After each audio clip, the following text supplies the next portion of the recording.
While we're unhooking the computer to hook another one up for Dr. Greg Forbes, I did just want to do a little introduction for Greg, because we have a video showing what Greg does there at the Weather Channel. And Dr. Greg Forbes is going to talk about the severe weather season in 2011. So if we can go ahead and just roll that video about Dr. Greg Forbes, and we'll get right into his presentation. Thanks so much. Right now we want to bring in our severe weather expert, Dr. Greg Forbes. He is our leading authority on tornadoes and tornado damage. He's been here since 1999, has studied under Dr. Ted Fujita, who invented the tornado F scale. Dr. Forbes, exactly where you put those highest torcon values, that's where our tornadoes are firing up. Tomorrow, down that cold front, the torcon values will be 3, but they'll be the highest I've given this year, an 8 for southern halves of Wisconsin, as 80% chance there of a tornado, and unfortunately, Adam, it could be a strong one. Kudos to Dr. Forbes for saving a lot of lives in northern Wisconsin when he changed his forecast. He gave us early warning.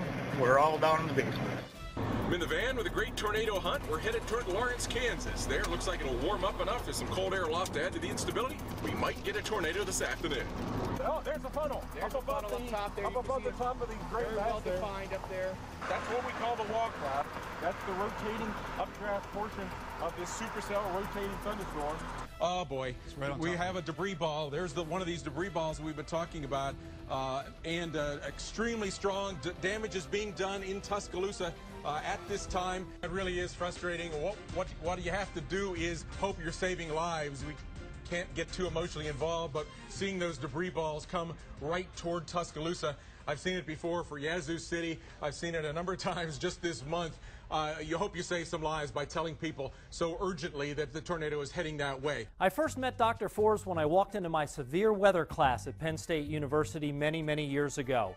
I love snow forecasting, so he had a few challenges, but he did teach me a lot about severe weather, and now to be working side by side with him, one of the best in the business at forecasting severe weather, it's a pleasure, and I learn more and more each day. Dr. Forbes works about 370 days a year, I think. He seems like he's here every day, or any day that severe weather is possible.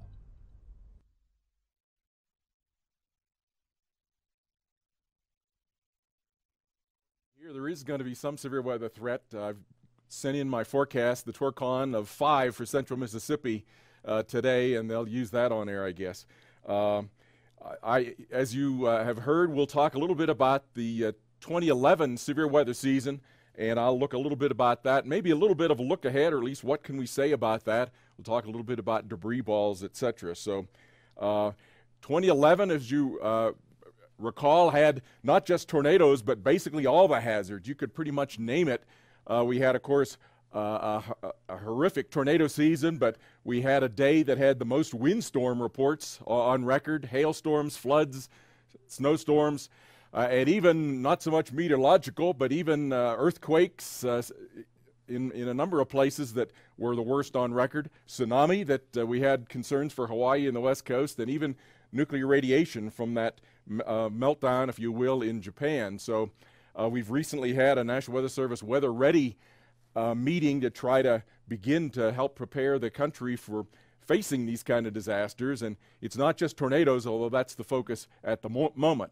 I don't want to spend a great deal of time looking at each of these in detail, but some of these, just to refresh your memory, you'll recognize some of the tornadoes there. The April tornadoes, it wasn't just one big outbreak. It was, in fact, 14 days, I'll show in a moment, that had at least 10 tornadoes in April. So it was about every other day practically had a tornado outbreak, including Raleigh and then Tuscaloosa and other tornadoes there on the, well, Tuscaloosa had a tornado on the 16th, 15th or 16th that might have been the story of the year there had it not been for the 27th then when an EF4 went through and other tornadoes rated EF5. We had Joplin, the costliest tornado in the United States history.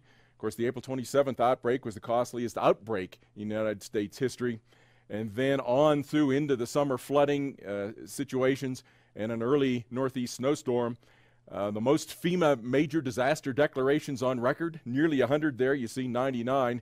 FEMA briefly running out of funds and having to be replenished along the way. I won't go through this either, but some of these other notable events that didn't even make that main list, some years would have been highlight stories of the year. For example, that gust front winds there on August 13th, the Indianapolis State Fair. That is still in the headlines with lawsuits and so on over the fatalities there. The Japan 9.0 earthquake causing a scare of contamination and forcing some of us to have to deal with whether or not there was going to be any radiation threat in the United States.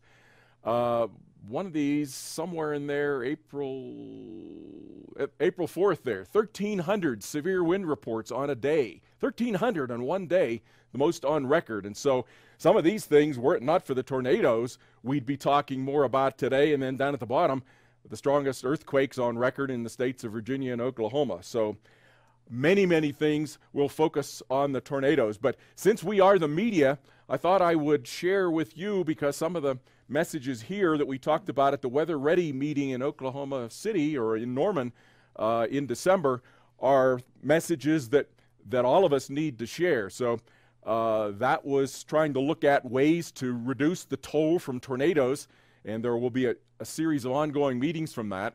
I was part of a National Academy of Science panel. We put out a report called When Weather Matters, urging that some of the things we need to do in the media, in the National Weather Service, was to focus really on the days that count and types of forecasts that count, things regarding transportation and many other critical events. And it's good to see that that seems to be the focus that the National Weather Service is taking, and hopefully we'll all follow suit. So some of the notes that I made and shared there in regard to all upcoming hazards, some of the studies that we've seen in particular regarding the April tornadoes have been that people got their information in a lot of different ways, and all of us know that people are not constantly watching television. They watch in their little snippets of time when it meets or fits their schedule. And so in these big upcoming events, we need to be putting out alerts that, hey, Thursday or whatever the day, in this case, we've been saying Tuesday is going to be the day with the biggest tornado threat, days in advance. So, and repeatedly, as often as we can, so that on that day then people will be paying more attention to weather, and they'll have had that chance when they are occasionally watching to see that Tuesday is a day that I need to be paying attention. Repeatedly, multiple platforms, and then of course each year we have people moving into different locations of the country that may not have had to deal with certain phenomena very often, so we need to continue our preparedness planning and safety rule dissemination as a media. The Weather Channel, we try to do all of these things on our various platforms, the cable and satellite and weather.com. I post things on Facebook, etc., and I'm sure you're all doing the same kind of thing at your TV stations and in your jobs. Windstorms, they don't get, I think, enough attention. In an average year, there's somewhere 40 or 50 fatalities from windstorms, trees falling on people, on cars, on mobile homes. So the hazard for windstorms that doesn't get as much attention, or perhaps as much attention paid to it as tornadoes, but they can be deadly. And certainly the outdoor venues are a big problem there. Floods, I'm not sure that all the public is aware that their ordinary homeowners insurance does not cover floods from rain. It'll cover broken pipe flooding in general, but you need to have special flood insurance, so it's always good, I think, to point that out. There's new homeowners coming into the market. Most of the time, their mortgage companies will make them get insurance if they're in the 100-year floodplain. But with the increased urbanization, it seems that we're getting more and more flooding that's occurring outside the 100-year floodplain. And it is possible in some cases to get insurance and those kind of things. The Maumee River there in Defiance, Ohio, flooded 5 times in 2011. When really most of the time it was a 100-year flood threat type of thing. And I think in terms of flood forecasting, the trend should be for the National Weather Service to use more numerical model precipitation instead of just how much rain has fallen, to get a little bit ahead of the curve. Hurricanes, I think probably of all the weather phenomenon, we're best prepared by the public for that, with the exception of once the glory of the landfall takes place, people lose interest a little bit, and quite often nowadays the worst of the fatalities, the worst of the damage is from the inland flooding. So need to keep hammering that home, that is a big threat. So most of the rest of the talk then we'll spend on tornadoes and related topics, a little bit about review of tornado forecasting. I'm sure this goes for you as well, but I never thought I'd see so many fatalities from tornadoes as I saw in 2011. Look at the table there. 2011 came in with 552. Look at all the other years. 1925, 1936, we tied with only 1925 being more.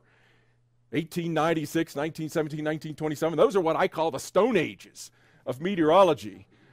There was, no nothing that we use now. No television, no computers, no radar, no weather forecasts of severe weather for the public at all. And yet we had as many fatalities this year despite all our excellent communication and our excellent kind of weather technology. That just goes to show you the lesson is that if you get a hellacious tornado outbreak or hellacious tornado that's coming into a highly populated area, we're certainly no less vulnerable now than we were back in those Stone Ages. And we need to be vigilant as individual people and in the media to get the word out to that effect.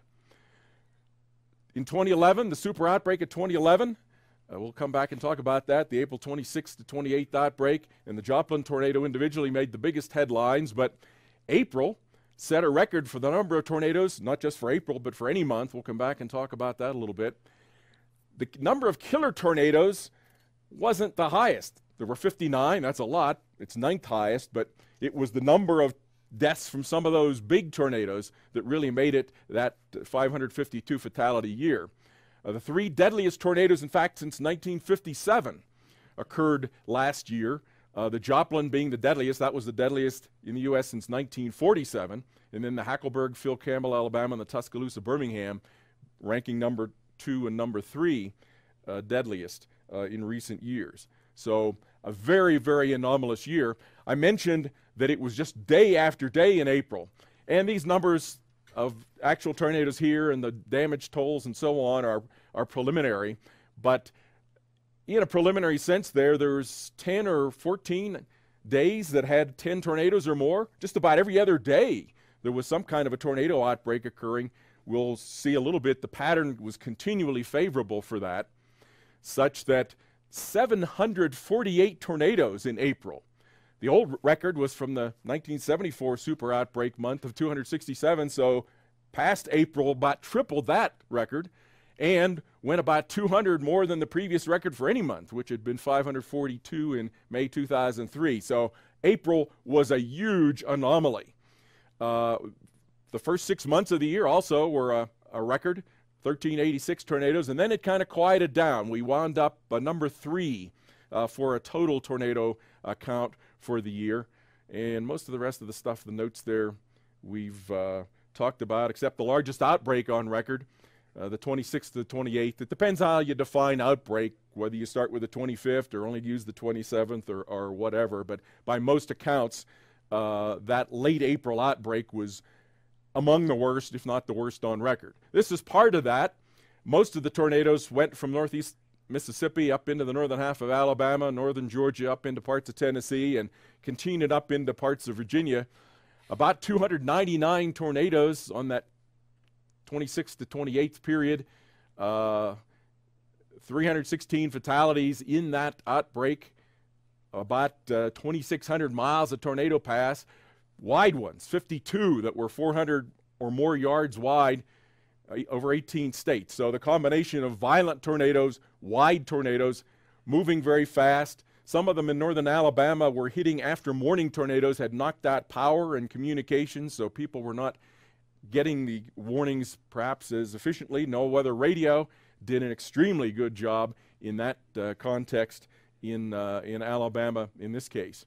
And then we had the single tornado there, Joplin, Missouri, as we've mentioned. So those are the big lowlights, if you will, in terms of the worst of the year.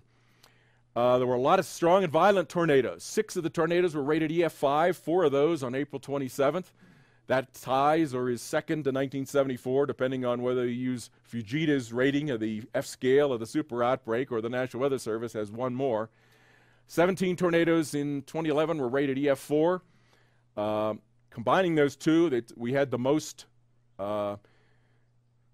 4 and 5 rated tornadoes since 1974, 5th since 1950. And of course, all of this Fujita scale rating is a bit subjective, so take all of these kind of stats a little bit with a little bit of grain of salt. Things have changed over the years. They struck populated areas, and we'll talk a little bit. We've heard yesterday about the debris balls and the new technology for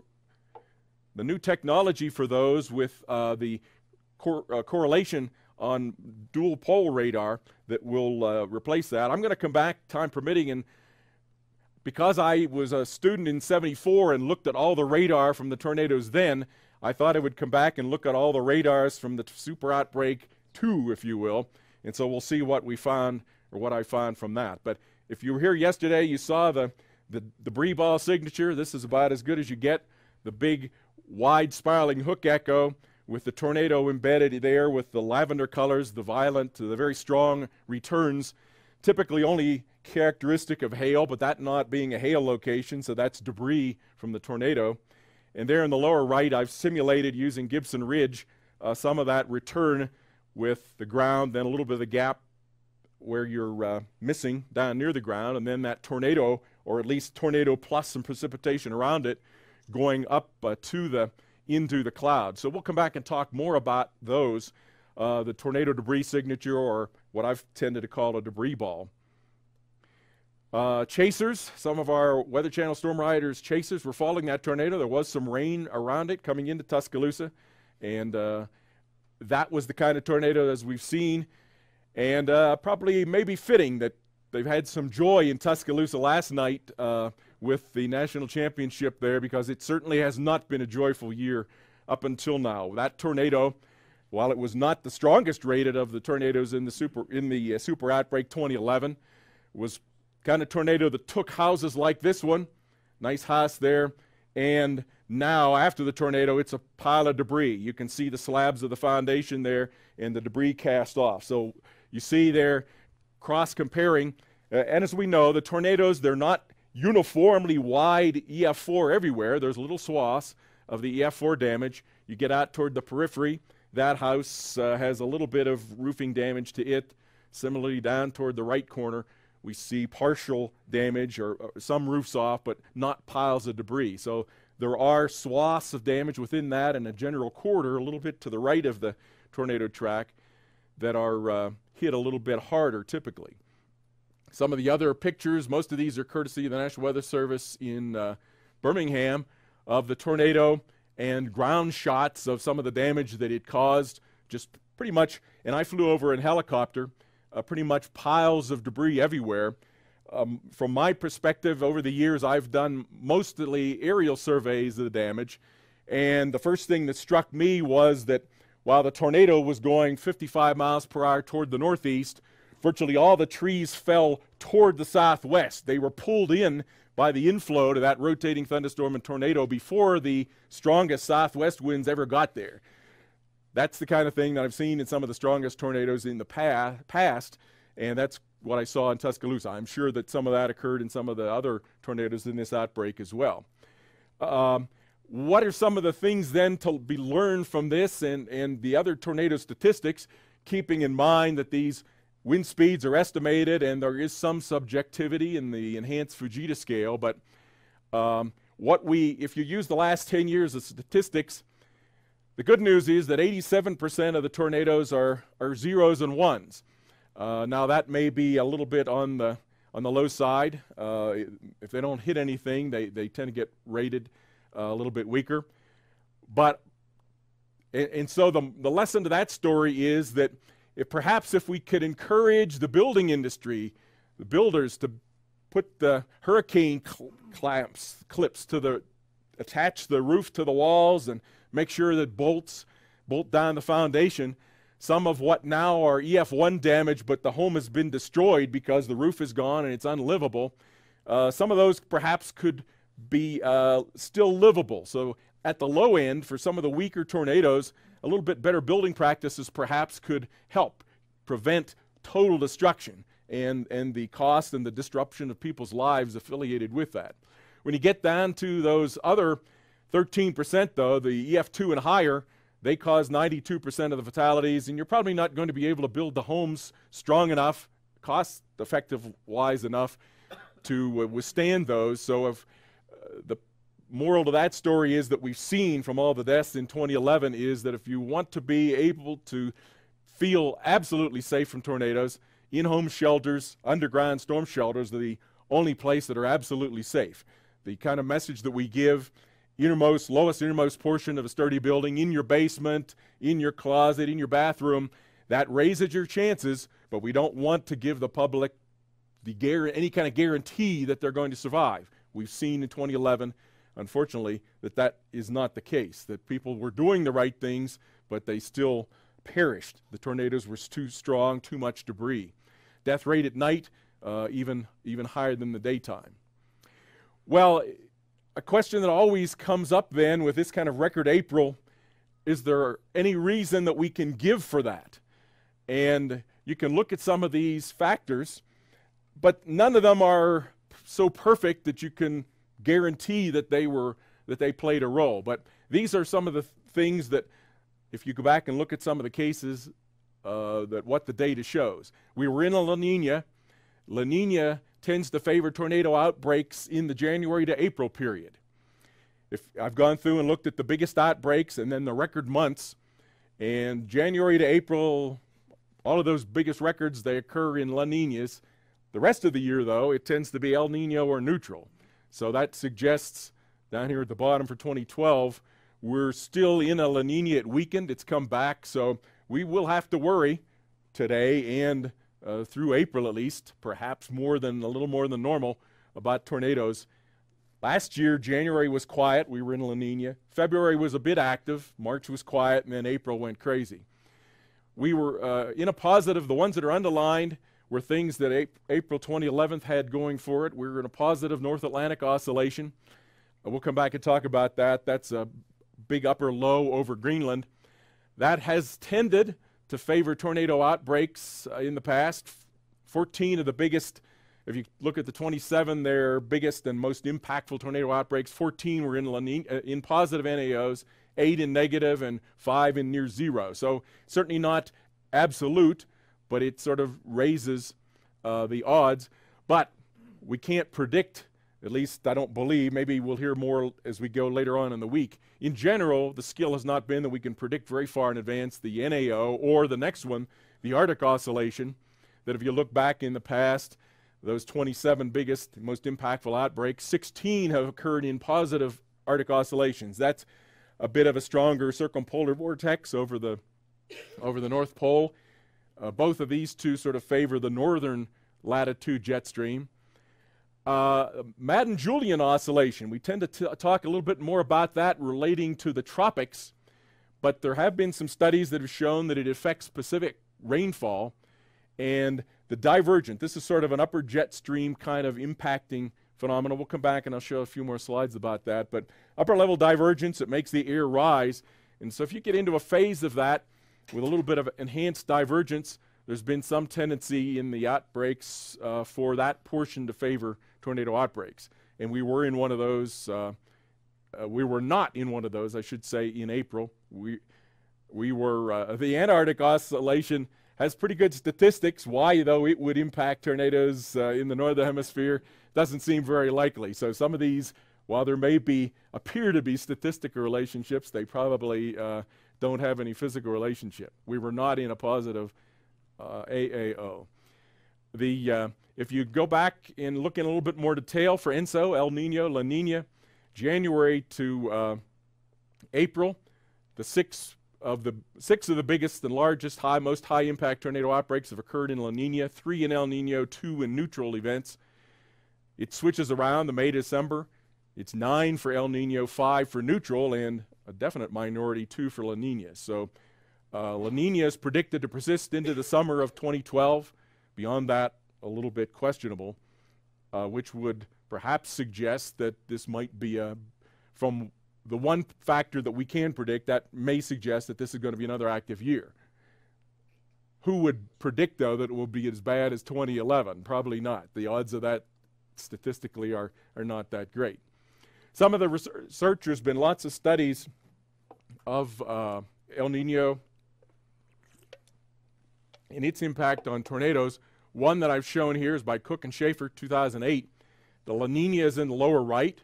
The black shaded states are the ones that in the January to March period in their time frame have above average number of tornadoes, gray below average. And so sort of from the Ohio Valley down into the Tennessee, Mississippi Valley and parts of the southeast, we might expect. In fact, the places today, Louisiana, Mississippi, and perhaps into tonight, Alabama, would be part of that expectation. So maybe we are getting off today to a little bit of a La Nina expected start. La Nina, you're probably aware of that. The warm water is displaced a little bit west. We have cool waters in the equatorial eastern Pacific Ocean.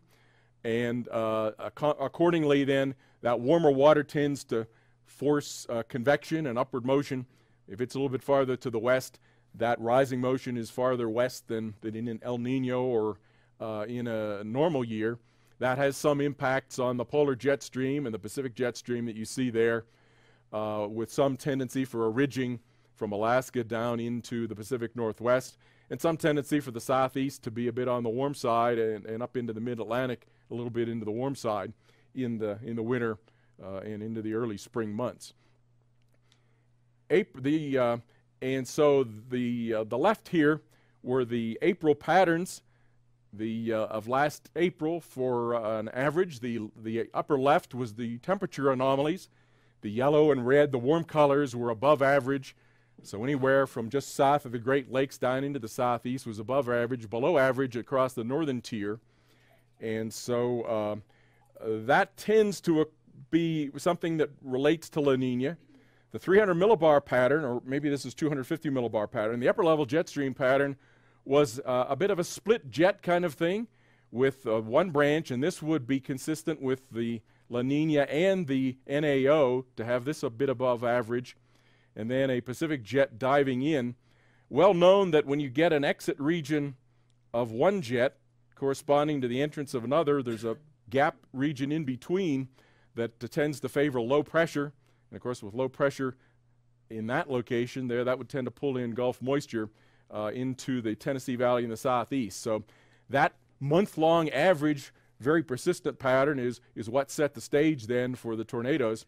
The NAO down in the lower right here, much of the previous year had been negative, but suddenly took a big spike in the month of April, and positive NAOs correlate with warm temperatures, above average temperatures across much of the United States.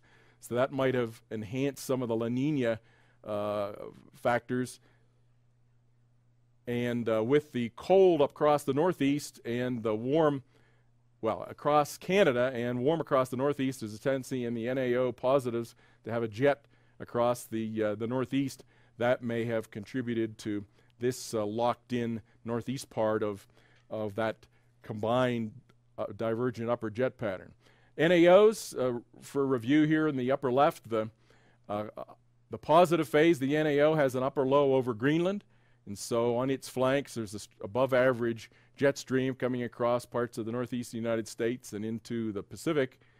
The negative phase, by contrast, there's a high or much weaker than normal low over Greenland, and some southward and weakening displacement of the jet stream. So the positive phase is the one that is tended to have some January to April impacts on tornadoes. The Madden-Julian oscillation, I probably lost my mouse here, or there it is, tends to pump up convection a little bit when it's active. These are sort of waves that propagate a bit eastward related to convection. I won't go into a great deal of detail. Most of the past studies have shown that there's some tendency for it to pump up these warm conveyor belts or pineapple expresses or atmospheric rivers, as they're now called, to give Pacific West Coast rainfall. But in some stages of that, it might lead to divergence aloft that would perhaps influence the jet stream and a little bit of upper divergence for severe weather as well. The Arctic oscillation here, when it's positive, there's a bit of enhanced cold pocket and a bit enhanced westerlies at high latitudes. When it's negative, the converse, and then the Antarctic oscillation is the equivalent in the southern hemisphere, but probably not affecting tornadoes in the northern hemisphere. I think the bottom line is these large-scale factors may help set the stage and maybe enhance or a little bit suppress, in some cases, the likelihood for tornadoes, but when you get right down to it, it's those day-to-day weather systems that have to have all the favorable ingredients. So we'll talk a little bit about those with low pressures. We're seeing one of those today come across Louisiana.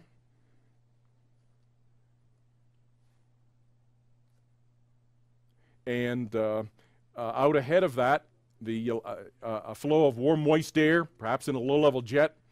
If you get down into the south-central U.S., there's often a dry line involved with that Gulf of Mexico air separated from the southwest drier air, and an upper-level jet coming in more from the west-southwest. So a deep layer turning with height of the winds, about 90 degrees being optimal, that allows you to get supercell rotating thunderstorms, and sort of the most dangerous area then from just north of the warm front by a county or two, often the strongest turning of the winds at low levels right near the warm front, even though it's stabilizing a little bit for a tornado threat, and then down into the warm sector, and we'll talk a bit more about these.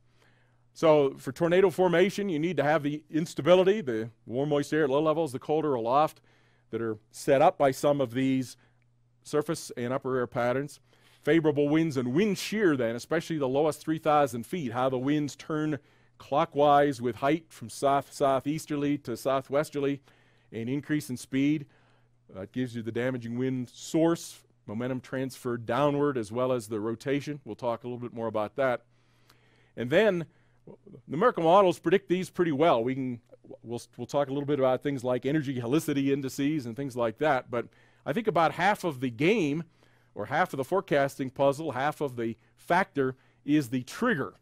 The upper air disturbance that comes in and allows, it's the equivalent of the top two being the ingredients of the cake, but you have to stir it and then bake it to get the cake to come out correctly. In this case, to get tornado outbreak, you have to have that kind of upper air trigger, the upper level trough, the upper level jet streak, something that's going to come in and break through any warm layers, inhibition aloft, and let the situation develop. So that's where water vapor comes in, and of course watching the numerical models. The upper left here, the upper troughs in water vapor imagery, sinking areas show up as these blacker or redder combinations. The rising air that is some cloud contamination showing up as the grays or the cloud contamination colors. So the edges where you go from black to the gray are where the trough axes are, and the upward motion ahead of that, you follow those along and you're lifting and removing any caps that may be present. Similar other kind of examples with that sinking and rising. There's the upper trough, but then there can sometimes be subtropical jet axes ahead of that that also have some little bit of enhanced rising and sinking motions along the edges of those jet streams or jet streaks. Similar kind of pattern, a complicated pattern with 1 and 2 and several of these upper disturbances. So those are things to follow as they're charging eastward as opposed to being just sluggishly moving along. The ones that are charging eastward with a lot of strong lifting tend to be the ones that bring the big tornado outbreaks. Today's a bit of a moderate case. It's advancing, but not real rapidly. I'd like to show this diagram then, wind shear. How is it favorable? So if you have surface winds from the southeast, that lower arrow coming in from the south and east, and then above that, and for supercell case, this may be 10 or 20,000 feet. For the tornado case, it's more important that this would be about 3 to 5,000 feet. But imagine putting a pencil between your hands and then having the hands move in different directions. The pencil will roll horizontally. You use your right hand and your thumb representing the roll, and that'll be what we're representing here in this slinky-like rolling tube of air flowing northbound, causing to spin as it's being pulled up toward the thunderstorm. And as the leading edge, the front edge of your thumb, if you will, starts getting pulled up into the updraft of the thunderstorm, and the heel of your hand is not yet into that updraft, it's still horizontal, so your thumb is starting to be pulled up. That tube that had been horizontal is now being tilted up into the vertical. And that's the main mechanism how the rotating thunderstorm, the supercell thunderstorm, develops its rotation, and that's why wind shear is so important. Once in a while we'll get a chance to visualize that. In this case there were two supercells side by side, some moistened air coming off of this storm's wall cloud and rear flank downdraft being pulled then into what we call a tail cloud, and then beginning to tilt upward into the next wall cloud and the next supercell's updraft. That's a visualization of that tilting, and a beautiful picture here with the wall cloud, the rising updraft of the supercell, and then there's that tail of inflow coming in, being tilted, and initially the strong rotation of the storm is not right at the ground from this process, it's aloft, and then more complicated processes we'll talk a little bit about, usually in the Vortex 2 theories involving the rear flank downdraft, become important to transfer that rotation from mid-levels of the storm back down to the ground and be recycled then into tornadoes. Beautiful picture there from an aircraft, the top of the inflow sort of going upwards in often about a 20 or 30 degree angle, tilted by the strong winds aloft into the overshooting top, and then the anvil, a little bit of the back sheared upwind side, and then most of it tilting downwind. You can almost see here a little bit of the spiraling inflow bands to this one. Visually then, that's what we're seeing here in a schematic diagram, with somewhere usually near the rain, no rain interface because the storm updraft tilts, the rain falls down to the ground ahead of where it enters. That allows the storm to be long-lived, to have a long-lived updraft that can develop some significant rotation. And the wall cloud forms there, and the tornado then tends to form under that wall cloud. It tends to be down, in many cases, near the south or southwest side of the storm, and typically the worst tornadoes, long-lived, most violent ones, form in this area.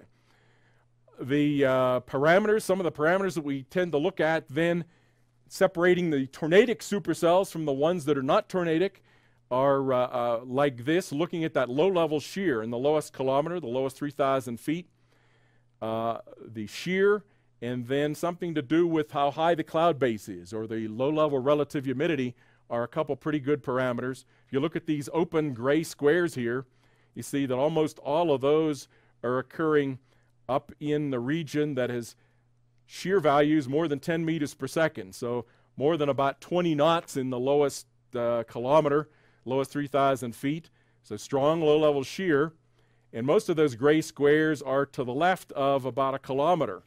Cloud base is 3,000 feet or below. If you've got too low of a cloud base, too much dry air, then you tend to have stronger downdrafts that push out and, gosh, got a wild finger here, push out and give you hail, significant damaging winds, but tend to disrupt the tornado processes.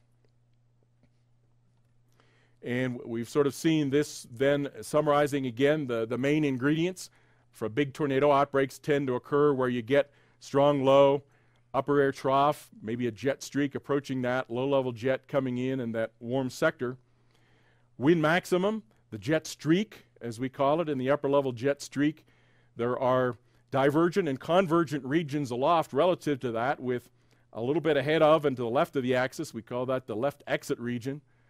Is a bit divergent. In the afternoon, if the sun is out, those areas up typically where the surface low are will be pretty active. The right exit can also be active.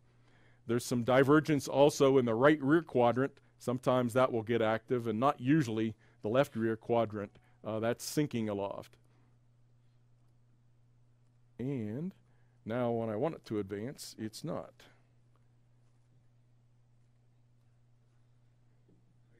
There we go. And so I've gone through some of these cases of big tornado outbreaks, the biggest ones, and they've all been in exit regions.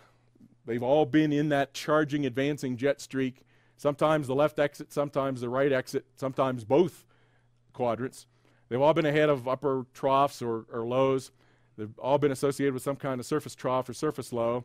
They've all been associated with some kind of moist flow at 850 or low-level jet, but in some cases that was, especially for the tornado outbreaks up in the Ohio Valley, sometimes those were places where the originally Gulf of Mexico moisture from the south had turned eastward in a west low-level jet. Here's an example of one of those exit regions, the jet streak coming down from the northwest and blasting its way toward western Kansas. The tornado vortex signature of the Greensburg, Kansas tornado in May 2007. Visual manifestation of a bit of the cirrus with the streak. The first of the storm cluster a little bit to the right of the, in the right exit. The storms going a little bit to the north wound up being pretty close to the right underneath the jet axis by the time that Greensburg tornado occurred. But exit, yes. Left or right, that can vary. Supercells, we need large capes, large amounts of buoyancy.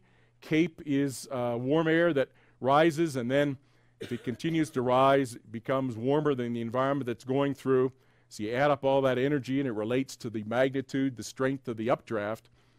Some of the best predictors, though, are not just the overall cape, but how much of that warm, moist energy is at low levels, below about 3,000 meters, below about 700 millibars, because that's where you really get the warm air, the updraft rising, where it can be tilting the updraft. So having a lot of positive buoyancy up at 500 millibars is not as important as having positive buoyancy down at 800 millibars.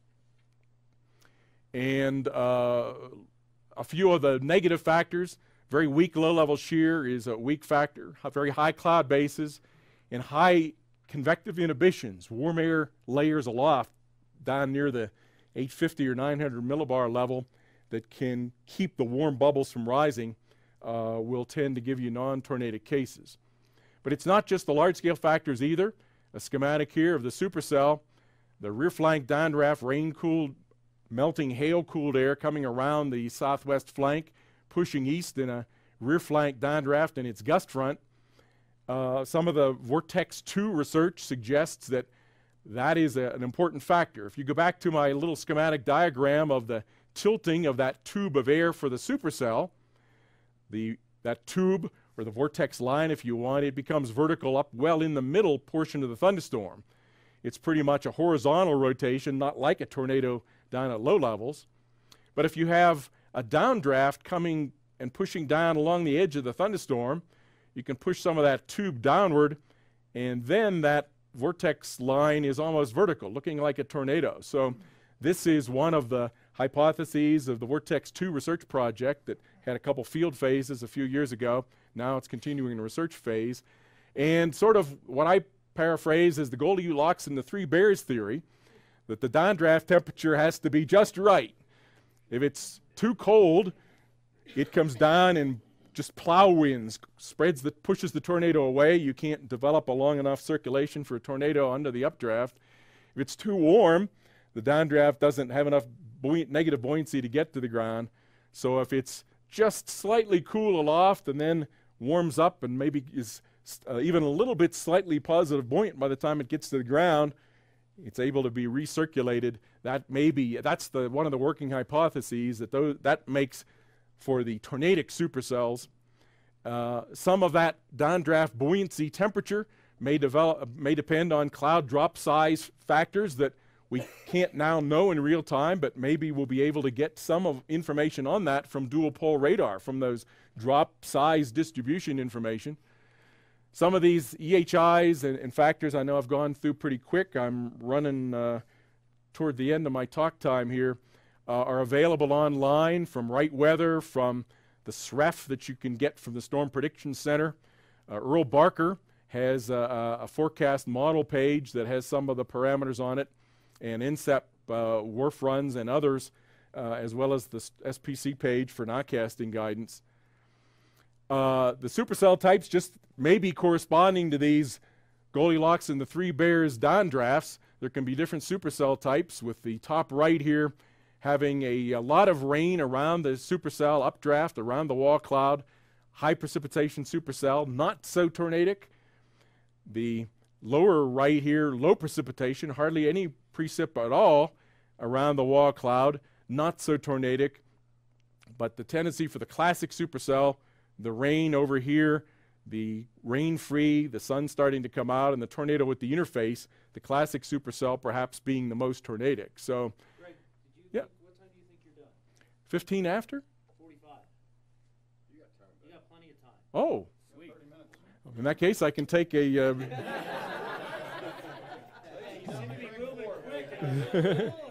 I have been zipping along at Forbes speed here. Yeah, go ahead. You're not under Weather Channel time. No, just a simple question. I understand the importance of local when it comes to tornadoes. I've never quite understood, though, why is it that North America seems to be the land of tornadoes, where you don't see lots of tornadoes in other parts. We're certainly not the same kind of numbers that we see here in North America. So how does that local balance with the larger AO and more meteorological or more synoptic scale stuff you talk about? I have yeah, the question was, why does North America have more tornadoes in general and more strong tornadoes in general than other parts of the world? And in some talks, I have a slide that talks about that, but it seems to relate to the terrain and the proximity to warm water body. North America has a north-south, basically a north-south mountain range that runs the Rockies that run north to south. They interact with the jet stream to have a tendency for amplifying upper air troughs as they come east of that. So there's your trough triggering factor. At the same time, right about in that same area, you have the Gulf of Mexico. Just to the south and east of where that upper trough forms, the Gulf of Mexico, very warm water body and a wide water body pulls in the warm moist air. So there's your instability source, your development of your trigger source. And then for what is traditional tornado alley, the Oklahoma, North Texas, up into Kansas, Nebraska area, sort of a combination of those two, with the terrain, the higher terrain giving the desert southwest, if you will, the drier air at the surface. As the surface low or the upper trough sets up, the southwest winds from the New Mexico and West Texas colliding with the south winds or southeast winds from East Texas, setting up a dry line there in central Texas, central Oklahoma, focusing then for tornado activity, especially in that late April through early June time frame where that sets up. So that's a big part of it. Don, you want to? Yeah, I was just going to add that now with reanalysis of upper air data, you can go back and you can with reanalysis of upper air data that does all kinds of great things for us now. You can go back and you can tabulate the number of times you get the cape that Greg talked about and the shear that Greg talked about come together. And North America dominates. And that's another way of saying what Greg said. Now that said, there are some other areas that have some of the ingredients, but not all of them coming together. The South America has the Andes that run north-south, but it's a very, very narrow continental area. And then the South Atlantic there is cold water. And so you don't get very much area for the troughing to take place over. You don't have very much of the instability to come in, but once in a while, that Argentina area, the southeastern part of South America, will get a violent tornado. Over in India, Bangladesh, Pakistan, there's notorious for some violent tornadoes in there, but the Himalayas run west to east, and so the jet stream goes more parallel to that. It's not as easy to get that interaction with the jet stream, but you certainly have the Indian Ocean, the Bay of Bengal there that's very warm and moist. The instability is present. There's a lot of tornadoes then in, and they've set up now over the past 10 or 15 years a pretty good observing network, reporting networks. There's a lot of tornadoes and severe weather in Europe that we 25 or 30 years ago didn't think existed. Not as much as the U.S., but it's perhaps a third as much. In some locations, some places, some countries in Europe have comparable tornado frequencies to, say, some of the states in the mid-Atlantic, something like that, or some spots, maybe, if you count weak tornadoes, even a little bit higher than that. So there are some other parts of the world, but the U.S., because of the Gulf of Mexico, the mountains, and the dry line, and everything right in the mid-latitudes where all that's coming together, that's sort of the favored factor. So we'll go a little bit slower. I have a case study here from April that we'll take a look at and go through for some of the rest of this then. So as we mentioned there, classic supercells tend to be the best tornado producers, where you have a wall cloud right near a rain, no rain interface.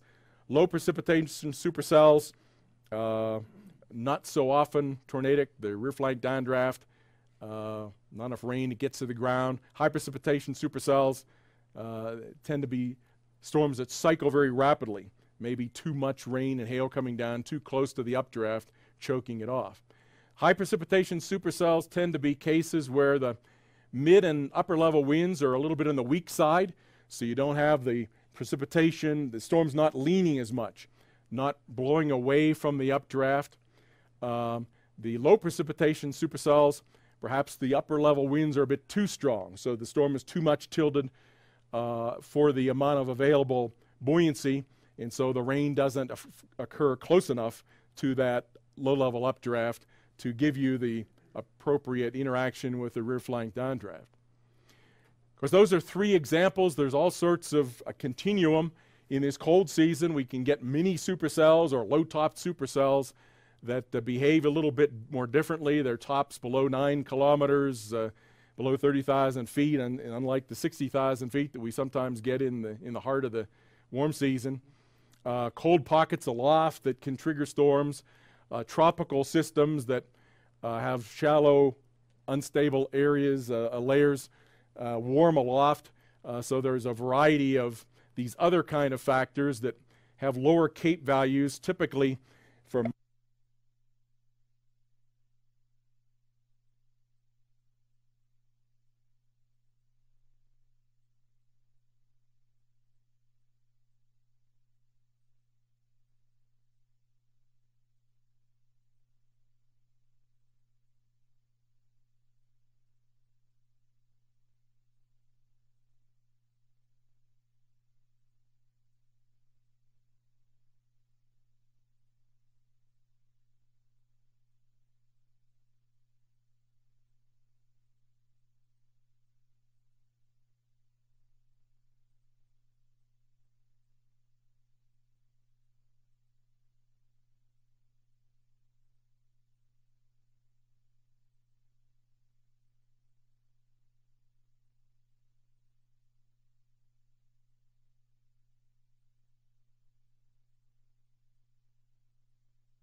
to maximize where the Cape and convergence are going to take place. Part of my thinking on April 27th was that there had been a lot of overnight activity into the morning hours that had sort of laid down a warm frontal boundary in northern Alabama. And my thought was, well, there could be a trade-off. Some parts of northern Alabama might be a negative factor there because it was kind of cloudy and stabilized. But on the other hand, my thought was that there was a boundary there. There was a lot of backed winds in that area that would give you a lot of that low-level shear. And so I thought that that was probably going to be net a favorable factor, and with the strong forcing coming in, so I used that as a factor for putting 10 in there. You've seen this morning the Storm Prediction Center values. We're about 5% for today. Now, we use different areas. Part of my development of this scheme was to try to get numbers that public could relate to and and be impressed by in terms of the danger factor. And I thought that the public was kind of used to rating things on a 1 to 10 or a 0 to 10 type of scale. You sort of get asked questions like that, or you have contests, give ratings. And so a 0 to 10 scale I thought probably the public could relate to. And then I set about to try to devise the area such that if you multiplied by these 0 to 10 values by 10, you would get a percentage. And it turned out that this was probably about a 50-mile radius.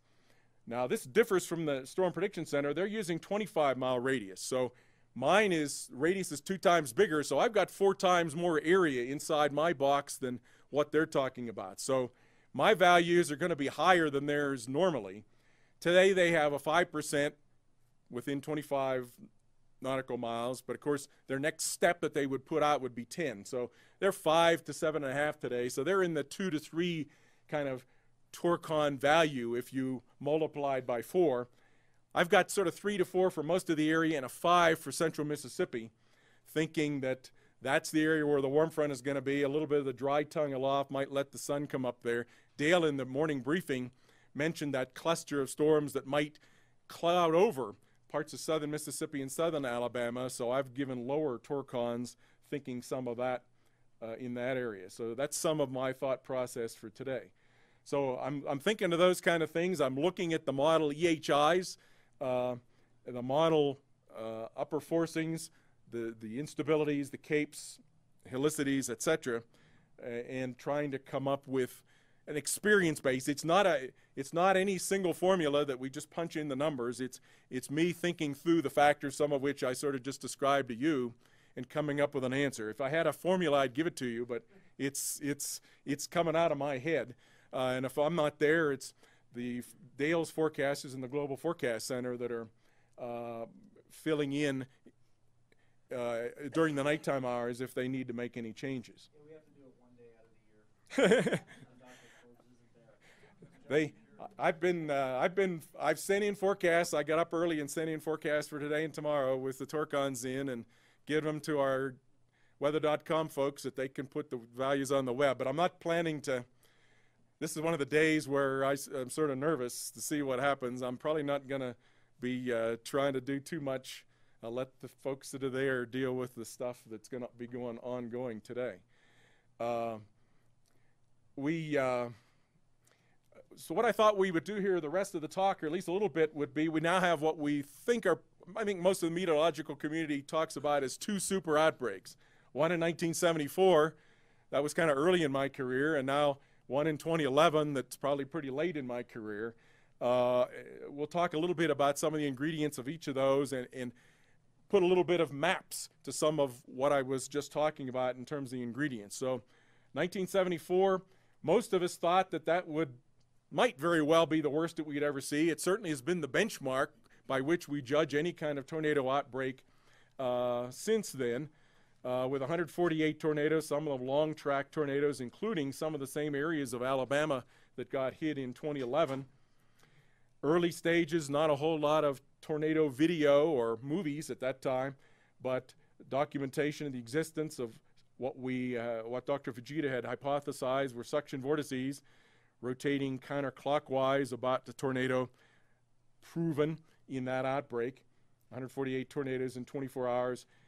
The weather map, a simple weather map in that case, surface low over Kansas, Gulf of Mexico, wide open, at least up into the Tennessee Valley. The northern area is kind of cool. Some of the dew points there, I think we're in the below 52 range. Jet stream, or at least the jet stream down in the lower left, an open, very strong jet stream blasting in from the Pacific and then beginning to close off in a developing upper low with a strong streak here blasting across the area. So it was very definitely all of the tornado areas were one of these big exit regions. And if you've looked in some of the literature, that jet streak was so strong, in fact, that there were gravity waves. It was so out of balance with that development taking place that there were gravity waves oscillating with their rising motions that were propagating away from that and east of that allowed there to be not just one but several lines of tornadoes simultaneously, with one of the lines that formed kind of on the surface low in the cold front, one along and the main one that was sort of along an upper level jet stream or dry level front aloft, and then the gravity wave triggered a third one farther to the east. The shear pattern, these orange and yellow colors are places where the wind shear was favorable for supercells, so it was favorable for a big area across the Mississippi Valley and eastward. And then the 250 millibar wind anomalies, this is an average for the whole 4-day period. A big jet stream blasting in to the southwest that then amplified over the central U.S. And then here in the lower left, more unstable than normal for April across most of the area where the tornadoes occurred. So you had the combination of the triggering, the dynamics coming in, and the instability to allow the storms to develop from that, and the shear that allowed the storms to rotate. We come to April 27th, 2011. Not such a strong surface low, a little bit farther to the east, perhaps a little bit more wide open Gulf of Mexico, but a fairly similar kind of jet stream pattern. We saw the April average. This daily pattern was very similar, with a bit of a separate jet across the northeast. The jet coming in from the Pacific Northwest, digging down into a trough over Texas, and then a bit of a gap in here with that combined exit and entrance circulation divergence right about over Arkansas, where the low is trying to intensify. And so some things in similar, both to the 74 pattern as well as to the month as a whole pattern. And 850 millibar here in the upper left, even in the morning hours on the 27th, and there was some ongoing storms and tornadoes that come across Mississippi and northern Mississippi and Alabama. 50 knot low-level jet there, parts of Louisiana and Mississippi. You can see it's starting to become more westerly, the upper cold front coming in, so the activity is mostly going to be Mississippi and eastward, even though it's not real unstable yet, but 50, 55 knots up into the Ohio Valley. By evening, all of that pushing a little bit farther to the east. Birmingham is 60 knot now, southwest low-level jet, and Nashville is still 50. So this corridor here is still very, very active from eastern Tennessee down into northwest Georgia and northern Alabama as we get around into the evening hours. 500 millibars, cold pocket over Oklahoma. It's charging east. Look where it has gone by 0Z. It is charging eastward. So that's and it's beginning to go a bit negatively tilted with northwest to southeast. That begins to put some of the leading edge of the cold air over top of that warm, moist, low-level air. So you're rapidly destabilizing, as well as giving some of the strong lifting over that warm, moist air. So those kind of eastward charging upper-level troughs are usually the big event cases.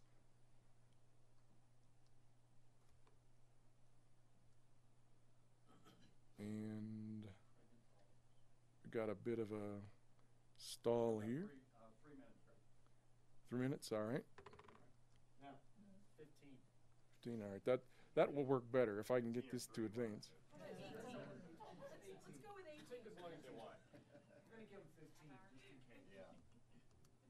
15 sounds good. Let me see here. But I'm frozen. There we go. All right, so the Birmingham sounding, as an example, you can see just how favorable things were. Warm, moist air, rapidly rising, and then huge amounts of cape, but enough of buoyancy there below 700 millibars that we talked about that you're beginning to get upward motions at low levels where you can get that tilting process taking place. Look at the turning of the winds from southerly to a 60-knot low-level jet around the southwest. So the hodograph there, that semicircle, strong low-level winds and turning of the direction, very favorable.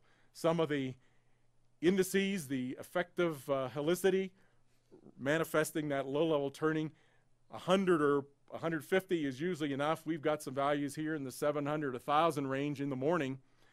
The capes weren't real high yet. It was a little bit on the cool side. They're only about 500 or so, but by 0Z, they've risen up into a little max here above 1,000, and the helicities are still off the charts here in the area where we're getting this deadly tornado outbreak.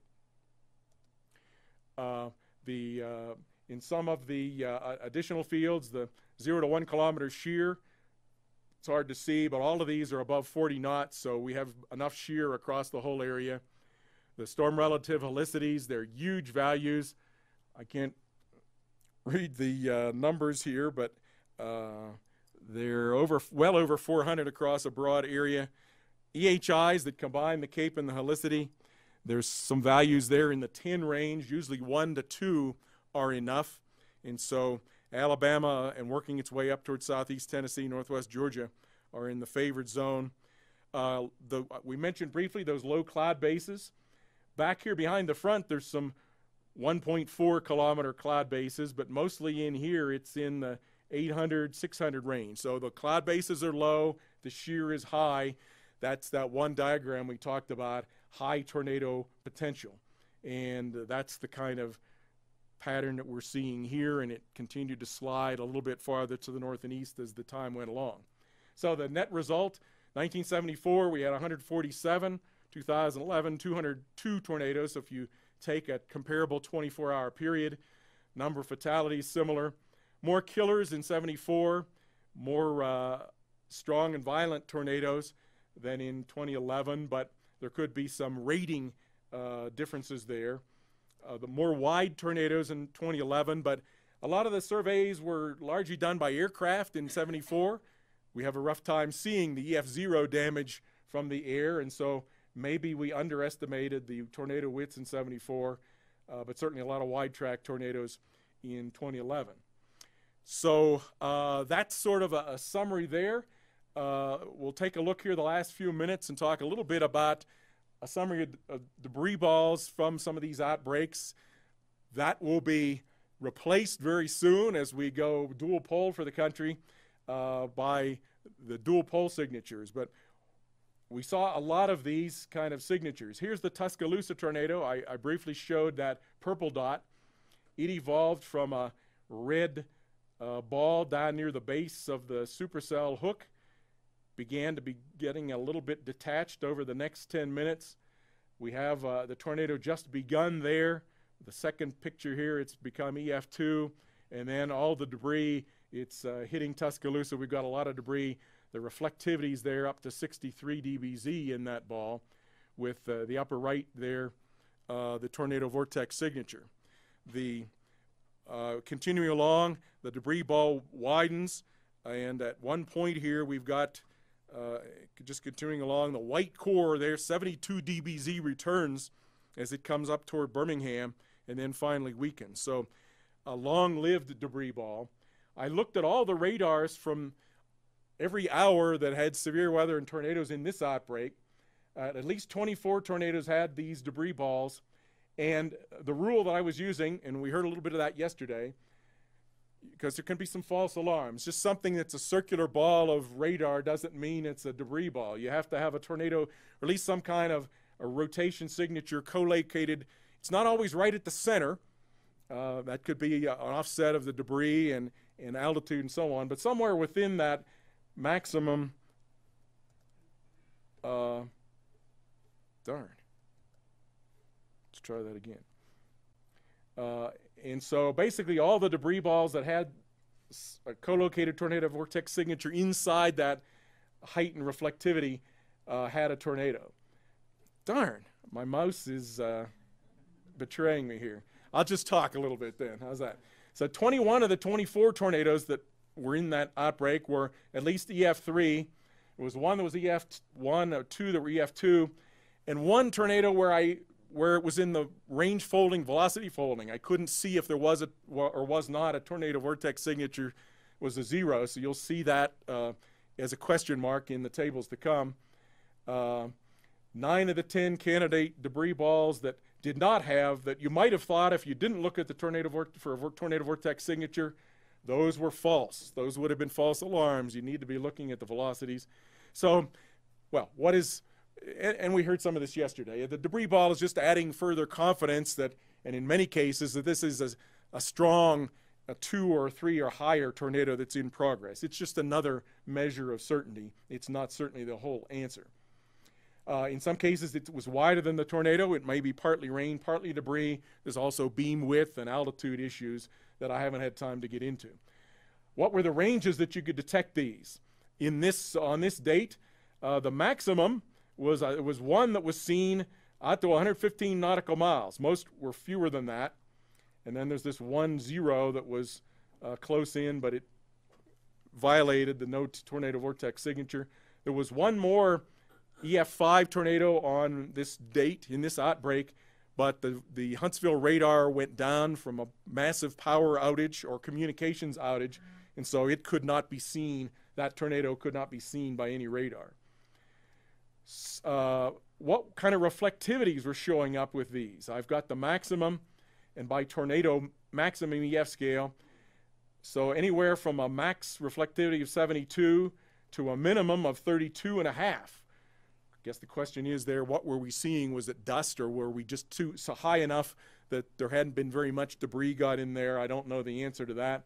These are this kind of things that we'll learn more and more about with dual pole, the low correlation signature. How high did some of these get? Well, in some cases, the debris signature could still be seen up to 21,000 feet, so up to about mid-level of the storm. It often transitioned to what we would call, if you wanted to say it for the public, you'd say a donut hole. The traditional term is bounded weak echo region, representative of the core of precipitation up here in the upper left around the mesocyclone. The tornado at that point seems to be here. Sometimes, especially at about distance from the radar, you underwent some transition from seeing it high up, where you were only seeing this donut hole, to then turning into a debris ball. But that may have been something to do with the altitude that the sampling was taking place. This particular example was from the Coleman EF4 tornado, and at the 3 altitudes, the tornado, as best as can be seen using the TVS, was kind of co-located down in about the lowest 15,000 feet, but then got a bit off to the edge as we were getting up into more of the BWER area. So it's not always right at the center there. It gets a little complicated.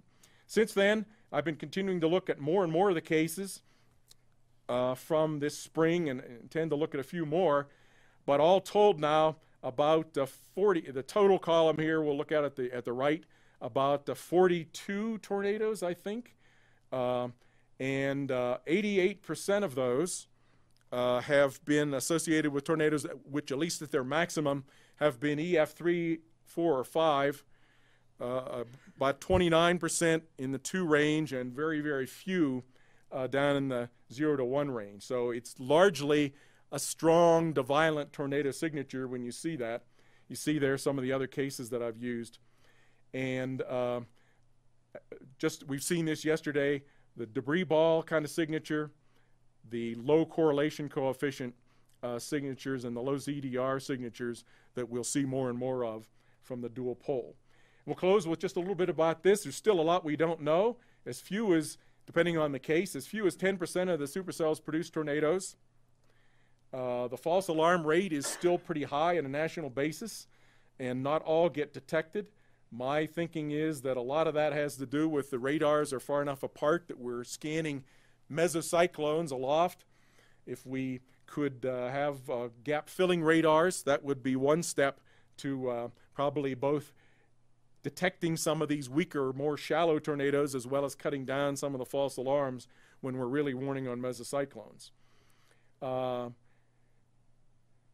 And I think for us in the media, as well as probably for the National Weather Service, there's still some things that could be done about trimming the warning area.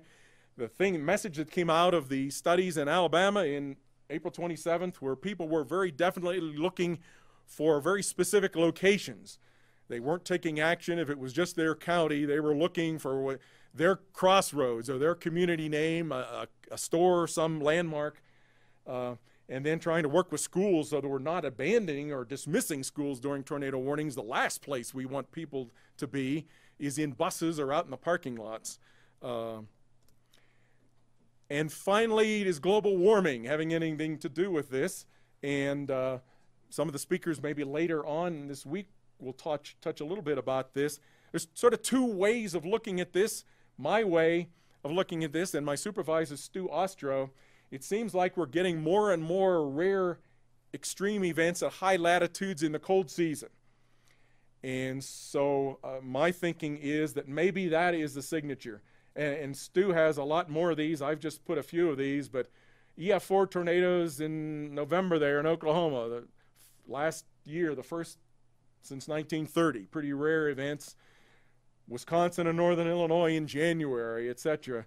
A lot of high latitude things that may be a signature of the global warming. High pressure at high latitudes showing up, pulling that warm air farther north. But there has been a study, Jeff Trapp and collaborators, what they have done is actually use a climate model as if it were a day-to-day forecast model. Stop it. Look at some of these parameters we've talked about, the energy helicity indices, the proxies for tornado or severe weather conditions. And what they have found is different from that my hypothesis there. What they found was that their biggest differences were in the summer with CAPE increases in the, to some extent, March, April, May, but especially June, July, August. That if you compared the 60s through 80s to what is predicted for, based on carbon dioxide increases, that you'll get more CAPE in the eastern two-thirds of the country, east of the Rockies basically, higher humidities to go along with that at low levels. Maybe a blessing for tornadoes would be that the shear goes down a little bit across much of the country. So the trade-off there, maybe you'll get more hail and winds and maybe not as many tornadoes. That I don't think has been fully looked through yet. But the bottom line here is this lower diagram that basically shows that these red shaded areas, 2 or 3 more days with severe thunderstorms. So that's a fairly substantial increase, days in which your house might have hail or damaging wind gusts, and these severe thunderstorms are more common than tornadoes anyway. And so those are the kind of things that are, in most years, the things that the insurance companies are having to deal with. So that is what at least this climate model-based study is suggesting. So we don't know the answer in general, but from a couple different perspectives there may be some role that's being played. And sorry for talking early there, but I probably have time for a question or two as a consequence at the end. That'd be great, Greg. Let me just make an announcement what we're going to do for our online viewers. We have some questions in the room, so we're going to be passing the microphone to those folks that have questions, and that way everyone online can hear. So if you go ahead and raise your hand, then I'll give you the microphone. I was just wondering, the term debris ball, has that been used before this year?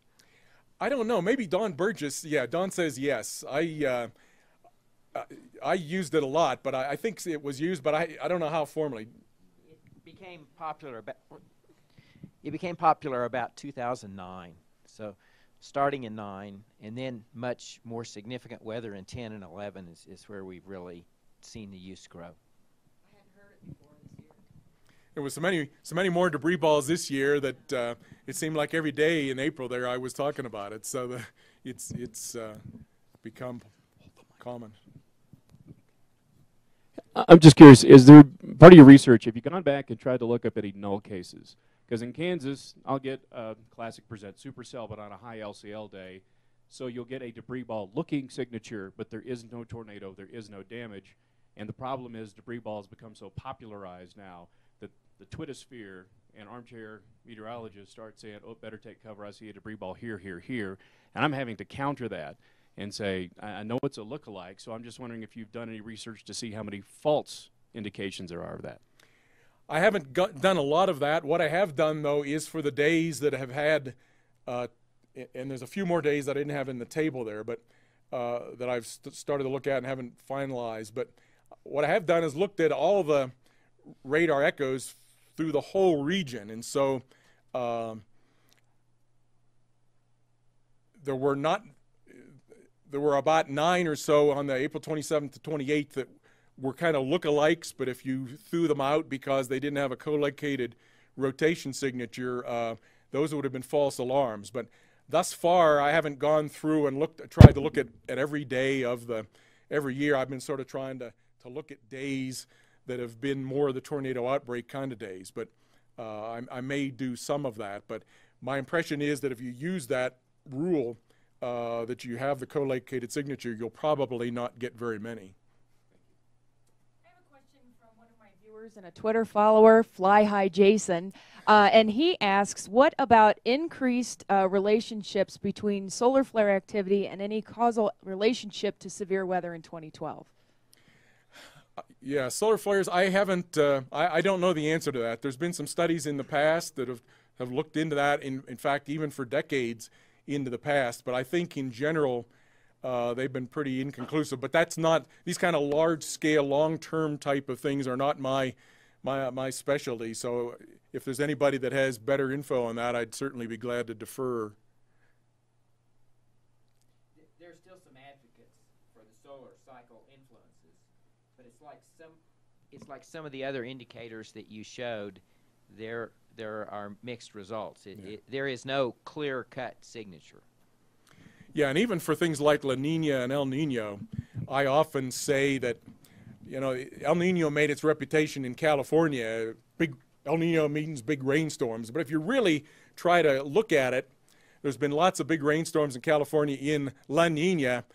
And if you were to give it as a grade to your students, I say that even for California, where it kind of earned its reputation, El Nino, La Nina gets about a D grade there. That if you just use that, you'll be wrong almost as many times as you're right. So all of these kind of larger scale factors, they might influence a little bit, but still a very active tornado month is largely dominated by one or two big outbreaks, and those outbreaks are when the traveling weather systems and their instabilities that have formed those big waves, when all of those have come together, and those may or may not be as influenced by these larger scale, longer term processes. Dr. Forbes, do you, you know, we see a lot of research, a lot of great research on the big tornadoes and the big tornado outbreaks, but yet, and you had a graphic earlier about the EF1s and the EF2s that do damage, especially during the cold season. And, you know, rarely do you have warnings or even watch box for those, especially in the West where I live. And is there anything that you look at as a forecaster to help clue you in as to when one of those days may happen? We had one in December of 2010. It was an EF2, damaged about 50 homes. And, you know, yeah, there were, I mean, dew points were in the 50s. There's just no great indicator that, yeah, we're going to have not only a convective day, maybe some weak convection, but to turn into a tornado like that. Any insight there? A couple kind of insights there. One would be for generally the cold core cases that can be in other months other than the winter. John Davies, if you do some searches for him on the web, he's done quite a bit of studies on the weather conditions for some of these cold core cases that are sort of marginal dew points, marginal temperatures, but they're dominated by cold cores aloft. So the instability comes from the cold air at 500 millibars. Usually, though, you still have to have some kind of a frontal boundary. Often they're close to a warm front or an occluded front. Usually those kind of cases, they're afternoon, there's some sun comes out to add a little bit to the instability. The generic cold core kind of cases, they're low cape kind of cases. They usually have an abundance, more than enough low-level turning of the winds and shear. The challenge becomes how many tornadoes will there be, and will there be enough instability to trigger them? Will it just be mini bow echoes that are mainly damaging wind gusts? Will they be non-supercell tornadoes, or will you get a couple little mini supercells, low-top supercells out ahead? All of those kind of issues muddy the forecast for these kind of cases. They're the kind of cases that, in the torcon sense, I'm usually giving some torcon values. They're usually in the 3 to maybe 5 at most kind of situation, because not everything is slam dunk, especially in that it's kind of limited instability-wise. So I think those kind of cases, the way we serve the public is we have to say, hey, a worst-case scenario, if it gets a little bit more unstable, this has certainly enough wind-favorable conditions. We can get some tornadoes.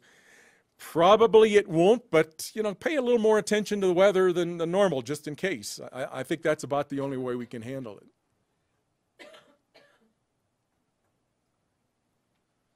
All right, Greg. Well, thank you very much. My pleasure.